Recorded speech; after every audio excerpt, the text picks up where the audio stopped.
नमस्कार दोस्तों, competition academy के यूट्यूब पोर्टल पे आपका स्वागत है। आइए आज हम लोग फिर बात करते हैं हिंदी साहित्य में कुछ महत्वपूर्ण प्रश्नों की।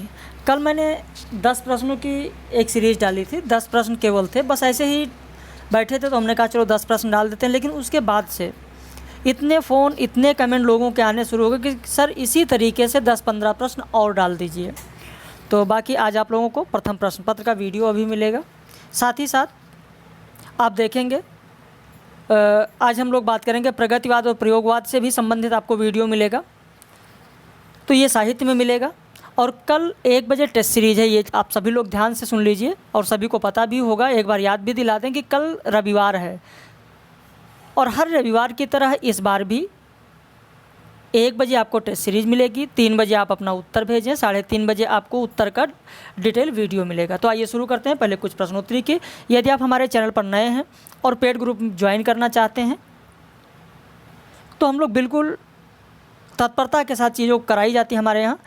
तो यहाँ पर ये जो नंबर लिखा है, इस नंबर पर आप संपर्क कर सकते हैं। संपर्क करके फ़ोन करके आप फीस की जानकारी ले सकते हैं। तो जो कल जिन लोगों ने कहा था कि सर और बना दीजिए 10-15 प्रश्न या 20 प्रश्न जो भी हो, तो बहुत ही अच्छे लोग हैं। वो कैसे हैं? अयोध्या सिंह उपाध्याय हरिऔध ने एक कविता लिखी है, कर्मवीर, लगभग आप सभी लोग जानते होंगे। और पंक्तियाँ उसकी है कि मानते जो भी हैं, सुनते हैं सदा सबकी कही, जो मदद करते हैं अपनी इस जगत में आप ही, भूल कर वह दूसरों का मुँह कभी ताकते नहीं, कौन ऐसा काम है वह कर जिसे सकते नहीं, जो कभी अपने समय को यूँ बिताते हैं नहीं, काम करने की जगह बातें बनाते हैं नहीं, आजकल करते हुए जो दिन गंवाते हैं नहीं, यत्न करने से कभी जो जी चुराते हैं नहीं। तो वो ऐसे लोग हैं कि जो कभी जी नहीं चुराते हैं, आज का कल नहीं करते हैं। चलिए, बहुत अच्छी बात है। तो आइए हम लोग शुरू करते हैं प्रश्नोत्तरी। अंग्रेज हिंदुओं की मूर्ति पूजा से असंतुष्ट हैं और हिंदू अंग्रेज़ों द्वारा गोवध से, हिंदू अंग्रेज़ों को अपवित्र, विदेशी, क्रूर समझते हैं। तो अंग्रेज हिंदुओं को पराजित, मूर्ख, अंधकार में पड़े हुए अपने हाथ का खिलौना आदि। उपरोक्त कथन किसके निबंध ऑब्लिक लेख का है? जो ये कथन दिया गया वो किसके लेख का है या किसके निबंध का है? भारतेंदु हरिश्चंद्र, बालकृष्ण भट्ट, रामविलास शर्मा, डॉक्टर संपूर्णानंद। तो यहाँ पर आपका सही उत्तर होगा भारतेंदु। पहला उत्तर आपका, पहला विकल्प सही होगा, भारतेंदु हरिश्चंद्र। भारतेंदु हरिश्चंद्र का एक लेख है, लगभग आप साहित्य के विद्यार्थी सभी लोग जानते होंगे, अंग्रेज़ों से हिंदुओं का जी क्यों नहीं मिलता। अंग्रेज़ों से हिंदुओं का जी क्यों नहीं मिलता, ये लेख भारतेंदु जी का है और उसी लेख में उन्होंने ये कथन कहा है। दूसरा प्रश्न देखें, जीवन के प्रति अनास्था किस नाटक में व्यक्त की गई है? ध्रुव स्वामिनी, स्कंदगुप्त, अंजो दीदी या बकरी में? और ये सारे नाटक आपके पाठ्यक्रम में हैं। जो हमारा पुराना बैच था, जो दिसंबर में प्रारंभ हुआ था, वहाँ मैंने सारी चीज़ करा दिया है नाटक। साथ ही साथ एक मार्च वाले बैच में भी नाटक करा दिया गया। अब 1 जुलाई से जो बैच चल रहा है उसमें भी अभी हम लोग इकाई 2 में हैं। कोई बात नहीं, तो जो पुराने लोग हैं वो ज़रूर बता रहे होंगे, ज़रूर उनको पता होगा। तो जीवन के प्रति अनास्था किस नाटक में व्यक्त की गई है? तो बकरी में। प्रश्न संख्या 3 देखें, भारतेंदु की रचना भारत वर्षोन्नति कैसे हो सकती है में प्रयुक्त पंक्तियाँ किसकी हैं? आप सभी लोग जानते हैं, आपके पाठ्यक्रम में है भारतेंदु जी का ये भारत वर्षोन्नति कैसे हो सकती है। बलिया व्याख्यान के नाम से भी जाना जाता है।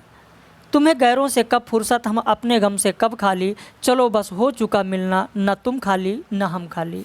ये भारत वर्षोन्नति कैसे हो सकती है, उसमें इन पंक्तियों का प्रयोग किया गया है, इस्तेमाल किया गया है।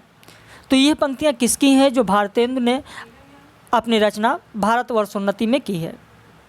जाफ़र अली हसरत, अहमद फराज, मीर तकी मीर, मीर हसन। तो यहाँ पर सही उत्तर होगा आपका जाफ़र अली हसरत। ये जाफ़र अली हसरत की पंक्तियाँ हैं। प्रश्न संख्या 4 देखें, नागमती का वियोग वर्णन में 12 मासे का प्रारंभ किस महीने से होता है? अब ये भी आपके पाठ्यक्रम में ही है। नागमती वियोग वर्णन आपके पाठ्यक्रम में है। इसमें जो 12 मासा का इस्तेमाल किया गया है, 12 मासा का जो वर्णन किया गया है, उसमें ये 4 विकल्प दिए गए, तो किस माह से 12 मासा प्रारंभ होता है? तो मैं आपको बता दूं, पहला ही विकल्प आपका सही होगा, आषाढ़ मास से शुरू होता है। प्रश्न संख्या 5 देखें। कर रही लीलामय आनंद महाचिति सजग हुई सी व्यक्त। उपरोक्त पंक्तियां कामायनी के श्रद्धा सर्ग से हैं। इसमें महाचिति किस दर्शन का परिभाषिक शब्द है? ये भी आपके पाठ्यक्रम में है, कामायनी भी आपको पढ़ना है। तो इस तरीके से जो भी प्रश्न यहाँ पर लिए जा रहे हैं वो आप देख रहे हैं, सब के सब आपके पाठ्यक्रम से ही संबंधित लिए जाते हैं, अलग से कोई प्रश्न की चर्चा हम लोग नहीं करते हैं। तो यहाँ महाचिति क्या है? बौद्ध दर्शन, अद्वैत दर्शन, प्रतिभिज्ञा दर्शन, विशिष्टा दर्शन, विशिष्टा दर्शन। तो यहाँ पर इन चारों में कौन सा विकल्प आपका सही होगा? तो मैं आपको बता दूं, यहाँ पर सही उत्तर होगा आपका सी, प्रतिभिज्ञा दर्शन। अब कुछ लोगों को यही नहीं पता होगा कि प्रतिभिज्ञा दर्शन है क्या। तो मैं आपको बता दूं, यहाँ पर थोड़ा सा आपका समय लेंगे, 1 मिनट का, बहुत ज़्यादा समय नहीं लेंगे। प्रतिभिज्ञा दर्शन में माया शिवाश्रित हैं और चित्त शक्ति के अवधान के बिना ये निष्क्रिय रहती है। तो इस तरह जो माया है वो परम शिव की सृजन शक्ति है और परम शिव में स्थित होने के कारण शिव तत्व से उसका अभेद है। यह शिव की आनंद रूपा शक्ति है। कामायनी में जयशंकर प्रसाद जी ने प्रत्यभिज्ञा दर्शन की सबसे अधिक अभिव्यक्ति की है। कामायनी की नायिका आप जानते ही हैं, श्रद्धा, जो कि ज्योतिर्मयी प्रकाश स्वरूपा है और उसी से संयुक्त होकर मनु अपने महाप्रकाश रूप और आनंद रूप का अभिज्ञान कर पाते हैं। तो यहाँ पर आपका सही उत्तर होगा 5 का सी, प्रतिभिज्ञा दर्शन। प्रश्न संख्या 6 देखें। छायावाद की नारी कैसी है? नरक का द्वार है, या पुरुष की प्रेरक शक्ति है, या निंदनीय है, या वासना से भरी हुई है? तो यहाँ पर आपका उत्तर होगा बी, पुरुष की प्रेरक शक्ति है। देखिए, छायावाद में नारी सौंदर्य का पुंज है और प्रेरणा का भी स्रोत भी है। जैसे आप जानते हैं, प्रसाद की जो रचना कामायनी है उसमें श्रद्धा की अगर बात करें, या निराला की जो रचना है तुलसीदास, उसमें रत्नावली की बात करें, तो चाहे श्रद्धा हो चाहे रत्नावली हो, दोनों पुरुष की प्रेरणा शक्ति को उजागर करती हैं। याज्ञवल्क्य ने कहा भी है, आप लोग जानते भी होंगे, जहाँ तक मुझे उम्मीद है, याज्ञवल्क्य ने कहा भी है कि जिस तरह चने अथवा सीप का आधा दल दूसरे से मिलकर पूर्ण होता है, ठीक उसी प्रकार पुरुष के सामने का खाली आकाश नारी के साथ मिलने से पूर्ण होता है। अर्थात पुरुष और नारी दो विरोधी नहीं हैं, वरन एक दूसरे के पूरक हैं। तो यहाँ प्रश्न संख्या 6 का उत्तर आपका बी होगा। प्रश्न संख्या 7 देखें। कबीर की पंक्ति नारी की झाई परे अंधा हो तो भुजंग में नारी किसका प्रतीक है? अब ये पंक्तियाँ तो लगभग साहित्य के सभी विद्यार्थियों को पता होगा। साहित्य क्या, अगर कक्षा 10 की बात करें, हाई स्कूल में अगर आपने देखा होगा, तो हाई स्कूल के बच्चे से भी अगर पूछा जाए तो शायद उसे भी ये पंक्तियाँ पता होंगी, और आप तो बहुत आगे हैं। लेकिन इस पंक्ति में नारी किसका प्रतीक है ये शायद सभी लोगों को मालूम ना हो। तो यहाँ पर नारी की अगर बात करें तो नारी मोह माया का प्रतीक है। नारी की झाई परे अंधा हो तो भुजंग, यहाँ पर नारी किसका प्रतीक है? मोह माया का प्रतीक है। प्रश्न संख्या 8। पुरुष विकास क्रम में नारी से पीछे है, जिस दिन वह भी पूर्ण विकास तक पहुँचेगा वह स्त्री हो जाएगा। उपरोक्त कथन प्रेमचंद ने अपने किस उपन्यास में कहा है? तो यह भी बहुत ही महत्वपूर्ण कथन है। आप जानते हैं कि प्रेमचंद के जो उपन्यास हैं वो भी आपके पाठ्यक्रम में है, गोदान आपके पाठ्यक्रम में है। तो प्रेमचंद के और उपन्यासों के बारे में भी थोड़ा बहुत तो जानना आपके लिए ज़रूरी है। तो यहाँ पर किसने कहा है कि प्रेमचंद ने अपने किस उपन्यास में कहा है कि पुरुष विकास क्रम में नारी से पीछे है, जिस दिन वो भी पूर्ण विकास तक पहुँचेगा वह स्त्री हो जाएगा? तो यहाँ पर सही उत्तर होगा ए, कर्मभूमि में कहा है। प्रश्न संख्या 9 देखें। हंस उठा ले गई पूजा का प्रिय इंदिवर। यहाँ पर राम की शक्ति पूजा में जो प्रयुक्त पंक्ति है, इस पंक्ति में इंदिवर का अर्थ क्या होगा? राम जब पूजा अर्चना करने बैठते हैं, पूजा कर रहे होते हैं और वहाँ पर आखिरी फूल जो होता है इंदिवर, उसको उठाकर ले जाती है। तो यहाँ पर अब आप बताएं कि इंदिवर कौन सा फूल है इसमें से, श्वेत कमल है, नील कमल है, लाल कमल है या पीत कमल है। इंदिवर का अर्थ यहाँ पर क्या है?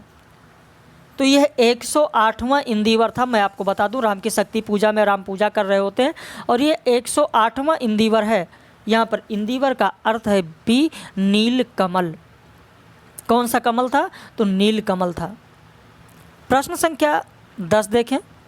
तोड़ने होंगे ही मठ और गढ़ सब। मुक्तिबोध की जो कविता है अंधेरे में, उसकी जो ये पंक्ति है, इसका क्या निहितार्थ है? इसका क्या अर्थ होगा कि तोड़ने होंगे ही मठ और गढ़ सब?